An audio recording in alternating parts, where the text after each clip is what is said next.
Welcome to Portland, Oregon, inside the Moda Center, where the Toronto Raptors will take on the Portland Trailblazers tonight, Sherman, and a matchup of number 1 in the East against number 2 in the West. The Blazers blazing 14-1 against the East, and Toronto 9-2.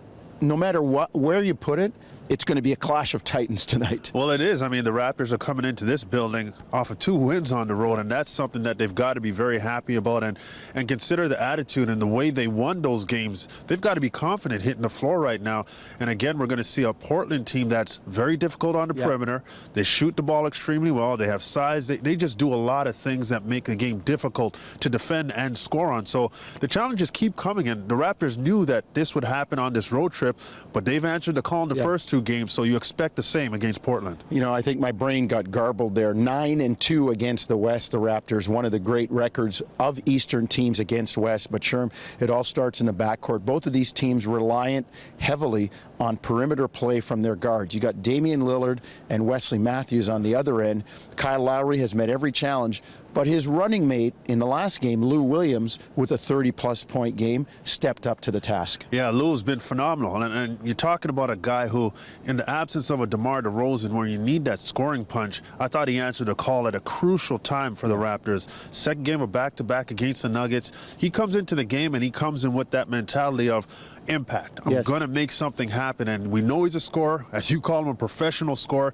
He did that. And with him and Kyle, the good thing is they both can play the 1 and 2. Yeah. So Lou can run that point and still be a scoring threat. And what Dwayne Casey does well is he allows Kyle to rest on the floor by playing him at the 2 spot, letting him stay on the weak side. And then when the offense comes, he gets to come off some down screens. But I do think these 2 guys, a bit small in the backcourt, but their offensive ability and the intensity that they play with, I think they make a great job, do a great job, excuse me, of putting pressure on teams with their offense. And defensively, they're undersized, but I think Lou is an underrated defender, and we know Kyle is a tough on-the-ball defender. Well, Dwayne Casey has talked about that, the fact that Lou is a better defender than most people give him credit for, and the scoring speaks for itself. The Raptors 7-0 when Lou has 20 or more. Sure, the 3-ball, a big weapon for the Blazers. They're number 4 in the NBA in 3-pointers attempted, number 2 at about 10 a game in the makes department. Got to defend the arc tonight. Oh, no question about it. They shoot the ball extremely well, and you look at the last 2 teams the Raptors played,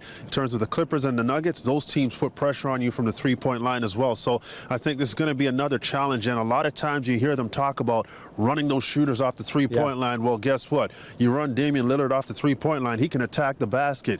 Your help has to be there. Rotations have to be crisp. Guys have to communicate, and I think in a game like this where you're chasing guys out the 3-point line, your interior help, rotation, recovery, rim protection, all of that has to be at a high level.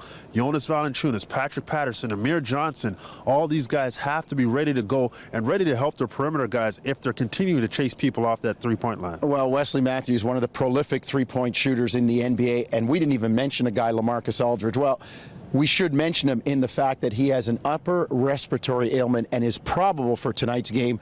We'll see come game time whether he's in the lineup or not. You can see the game 10 o'clock Eastern on Sportsnet 360 and hear it on TSN 1050.